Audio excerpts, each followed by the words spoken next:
আমরা পুষ্কর এসেছি। এবার আমরা যাচ্ছি যে পুষ্করের যে দেখব যে পুষ্কর সরোবর, সেই সরোবরের পথে যাওয়ার পথে আমরা চলেছি পুষ্করে।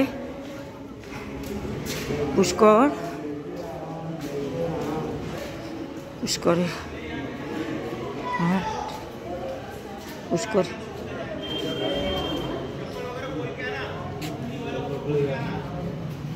लाया है ना। पुष्कर का मंदिर मूर्ति नहीं है, पुष्कर नाम जल सरोवर का है। जैसे गंगा, यमुना, सरस्वती जल नदियों का नाम है, पुष्कर नाम जल सरोवर का है। हिंदुओं के अंदर 3 देवता बड़े माने गए हैं, ब्रह्मा, विष्णु और महेश। भगवान ब्रह्मा का संसार में एक ही मंदिर है पुष्कर में, विष्णु का है गया बिहार में, और काशी नाम महेश जी का नाम है वाराणसी में।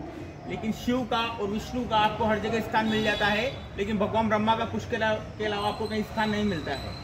इसका कारण है जब इस पृथ्वी पर भगवान ब्रह्मा का कोई स्थान नहीं था तो विष्णु के भाई आते, विष्णु को बोलते कि हे भगवान मेरा भी कोई तीर्थ होना चाहिए। तो विष्णु और नाभि से कमल का पुष्प लेते हैं और कहते हैं कि हे ब्रह्मा, ये कमल का पुष्प जहाँ जाके गिरेगा वहीं आपका तीर्थ होगा। वह कमल का पुष्प हमारे यहाँ पे गिरता है, गिरने से 7 प्रकार क्षेत्रों के पानी निकलता है। पानी निकलने के बाद भगवान ब्रह्मा स्थित का नाम रखते हैं पुष्कर। पुष्कर कैसे रखा जाता है? संस्कृत के अंदर फूल को पुष्प बोला जाता है और हाथ को कर, तो इन दोनों का संस्कृत के अंदर संधि विच्छेद करके स्थित का नाम रखते हैं पुष्कर। समझ में आया? पुष्कर। इस सरोवर का नाम पुष्कर है, उस नगर का नाम पुष्कर है। भगवान ब्रह्मा का जब भगवान ब्रह्मा का जब तीर्थ बन गया, उन्होंने यहाँ पे यज्ञ रचाया। यज्ञ में 2 चीज का आवश्यकता होता है, मुहूर्त और धर्मपत्नी। भगवान ब्रह्मा को मुहूर्त मिला कार्तिक मास की एकादशी से कार्तिक मास की पूर्णमासी तक। आपने पुष्कर का मेला सुना है? दिवाली के 10 दिन बाद लगता है, नवंबर महीने में, एकादशी से पूर्णमासी तक। जब भगवान ब्रह्मा को 5 दिन का मुहूर्त निकला तो उनकी पहली पत्नी होती है सावित्री। उनको यज्ञ में आने विलंब हो जाता है, लेट हो जाते हैं, तो भगवान ब्रह्मा दूसरी शादी रचा लेते हैं वेदमाता गायत्री के साथ। इस वजह से उनकी पहली पत्नी उनसे नाराज होती है, भगवान ब्रह्मा को 2 श्राप देती है। पहला श्राप देती है कि तुम्हारा संसार भर में एक ही मंदिर होगा, इसलिए पूरे संसार भर में भगवान ब्रह्मा का एक ही मंदिर है। और दूसरा श्राप दिया कि कोई भी गृहस्थी घर परिवार वाला तुम्हारा मूर्ति का कभी पूजा अर्चना नहीं करेगा। तुम्हारे मंदिर होते भी आप पूजनीय है, मंदिर में आपका तो सिर्फ फूलदान दक्षिणा पूजा वगैरह नहीं होता है। अपने घर में आपने कभी भगवान ब्रह्मा का पूजा नहीं किया होगा, ना सुना होगा, ना करा होगा, ना देखा होगा। संसार में एक मंदिर होती है, आप पूजनीय है। मंदिर में जाते हैं, मंदिर का मूर्ति का दर्शन होता है, हाथ जोड़ते हैं और यही काम करते हैं। वहाँ पे जो साधु सन्यासी होता है वो मंदिर का पूजा अर्चना करता है। जो घर परिवार वाला होता है जल सरोवर के लिए आता है।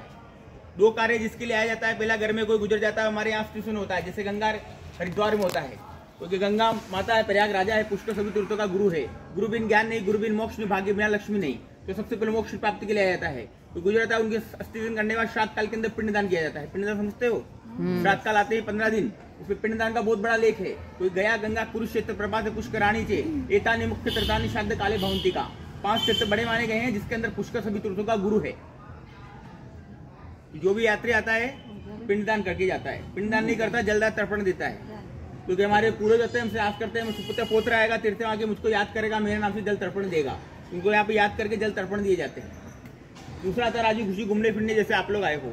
अकेला आता अकेला, जोड़े से आता जोड़े से।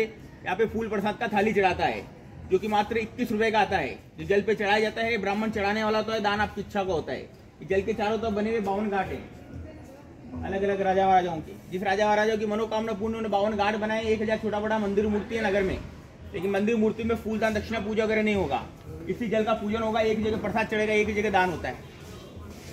मानो तो देव साधारण जल, इच्छा भावना माने वैसा काम करिएगा। कहना मेरा कार्य, करना नहीं करना आप लोग कार्य है। समय पाके तीर्थ में आना होता है। 21 रुपये प्रसाद का थाली आता है, जल पे चढ़ाया जाता है। दान आपकी इच्छा का होता है, ब्राह्मण चढ़ाने वाला होता है। करने का है दादा, 21 रुपये का प्रसाद का थाली चढ़ाने का है। এই যে পুষ্কর সাগর দেখছেন, এতক্ষণ একটু আগে আমাদের এক ব্রাহ্মণ উনি এই পুষ্কর সাগর সম্পর্কে বললেন, তার কথা আপনারা শুনেছেন। এখন পুষ্কর সাগর দেখুন, সেই পুষ্কর সাগর, এই পুষ্কর সাগর একটা মহাতীর্থ, পুষ্কর তীর্থ বলা হয়। এই পুষ্কর তীর্থে, সেই পুষ্কর তীর্থ এটা, এখানে ওই জলেই পুজো হয়। ব্রহ্মদেবতার মন্দিরে কোনো পুজো হয় না, জলেই পুজো হবে। 20 টাকার পুজো প্রসাদ নিয়ে আসবে, দেওয়া হয়, এবং ব্রাহ্মণকে যেটা দক্ষিণা ছাড়া সেটা ইচ্ছে মতন দেওয়া হবে।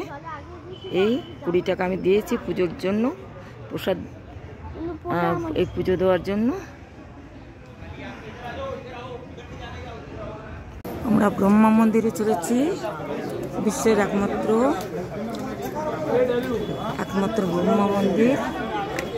সেই ব্রহ্মা মন্দিরে যাচ্ছি আমরা। ব্রহ্মা মন্দিরে চলেছি। দেখুন ব্রহ্মা মন্দিরের আশপাশ, মন্দিরের চারিধার ব্রহ্মা মন্দির। এই যে মূল মন্দির, ব্রহ্মা মন্দির আমাদের চলেছি।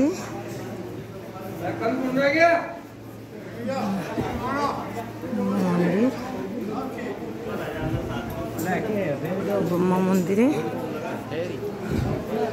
সবাই, এখানে নিজেরা পুজো দেওয়া যায় না, ব্রাহ্মণই পুজো, আর ব্রাহ্মণকে পুজোর থালি দিলে ব্রাহ্মণই পুজো দিয়ে দেন। ব্রহ্মা মন্দিরের আশপাশটা, ভিতরে ব্রহ্মা মন্দিরের ছবি তোলা নিষেধ, তাই ছবি তোলা হলো না।